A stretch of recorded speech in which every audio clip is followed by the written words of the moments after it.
বিসমিল্লাহির রহমানির রহিম। ভাই ও বোনেরা, যে যেখান থেকে আমাকে দেখছেন এবং শুনছেন, আপনাদের সবাইকে আমার সালাম, আসসালামু আলাইকুম। আশা করি আপনারা ভালো আছেন, আমিও ভালো আছি। UK property gossip by Tasmina YouTube চ্যানেলের পক্ষ থেকে জানাই শুভেচ্ছা।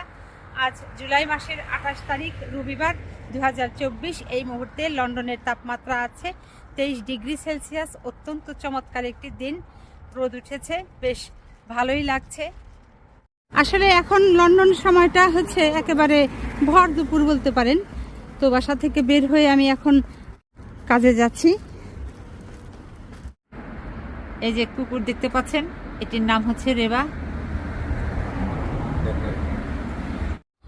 সম্প্রতি টাওয়ার হ্যামলেট কাউন্সিলে অনেক লোকজন পোষা কুকুর দ্বারা আক্রমণের শিকার হয়েছেন এবং তারা শারীরিকভাবে এবং মানসিকভাবে ক্ষতিগ্রস্ত হয়েছেন। যে কারণে এই টাওয়ার হ্যামলেটের যিনি মেয়র জনাব লুৎফর রহমান সাহেব একটি অত্যন্ত গুরুত্বপূর্ণ নতুন কিছু নিয়ম এনেছেন এবং এই নিয়মগুলো আগামীতে বাস্তবায়ন করা হবে খুব শীঘ্রই। সেটি সিদ্ধান্ত গ্রহণ হয়ে গেছে। আর সেই খবরটি প্রকাশ করেছে বিবিসি। তো সেই খবরটি নিয়ে আমি আপনাদের সাথে কিছু কথা বলবো।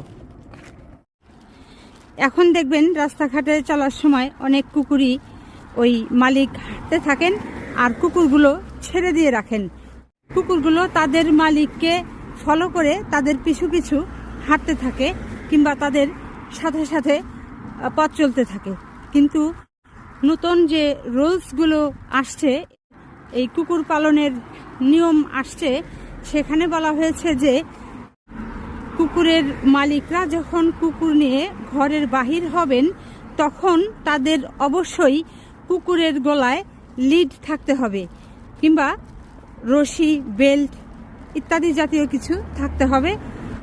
জনসাধারণকে এই পোষা কুকুরগুলো অনেক সময় হিংস্র হয়ে গিয়ে এমনভাবে কামড়িয়েছে যে তাদের মরণাপন্ন অবস্থার মধ্যে তারা চলে গিয়েছিলেন। কারো চোখে তারা এমনভাবে কামড় দিয়েছে কিংবা আঁচড় দিয়েছে যে তারা মারাত্মকভাবে শারীরিকভাবে মানসিকভাবে ক্ষতিগ্রস্ত হয়েছেন, যেটি সারা জীবনেও আর উঠে আসবার নয়।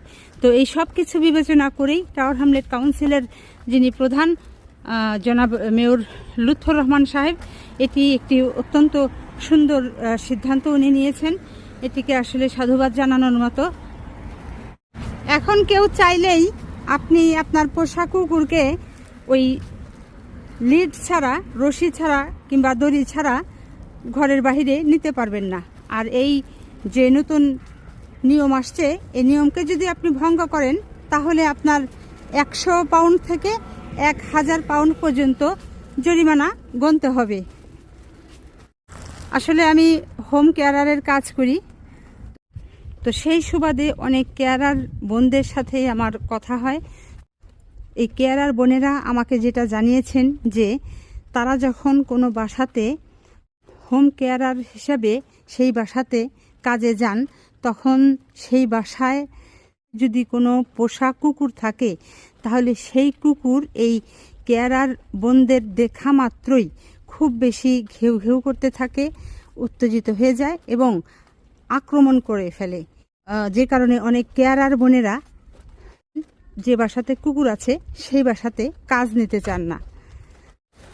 আর একটা জিনিস হচ্ছে, আমি যেটা খুব খেয়াল করি, আমি ব্যক্তিগতভাবে যেটা এই জিনিসটাকে আমার মানে ভালো লাগে না, সেটাও আমি একটু শেয়ার করছি। সেটা হলো যে অনেক সময় দেখা গেছে যে বাহিরে অনেক বৃষ্টি হচ্ছে, এই বৃষ্টির সময় আপনি দীর্ঘ সময় অপেক্ষা করে বাস আসলো, আপনি উঠছেন এবং আপনার গন্তব্যস্থল হচ্ছে মসজিদ, ওখানে আপনি নামাজ পড়তে যাবেন।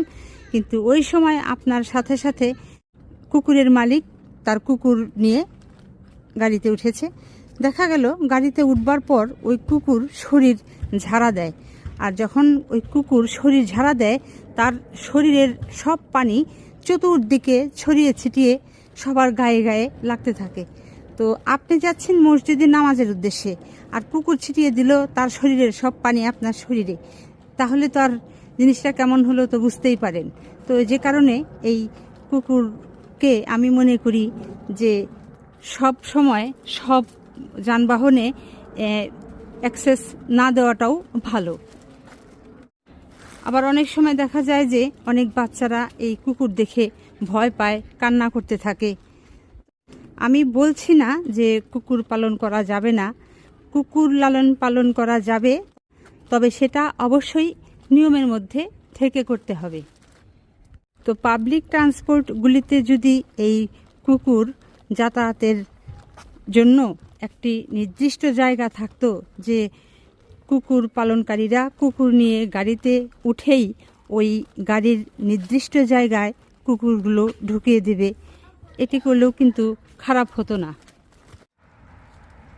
তো আজ এখানেই শেষ করব। সবাই ভালো থাকবেন, সুস্থ থাকবেন এবং আমার জন্য দোয়া করবেন। আমার এই চ্যানেলটিতে লাইক, কমেন্ট, শেয়ার এবং সাবস্ক্রাইব করবেন। আসসালামু আলাইকুম, আল্লাহ হাফেজ।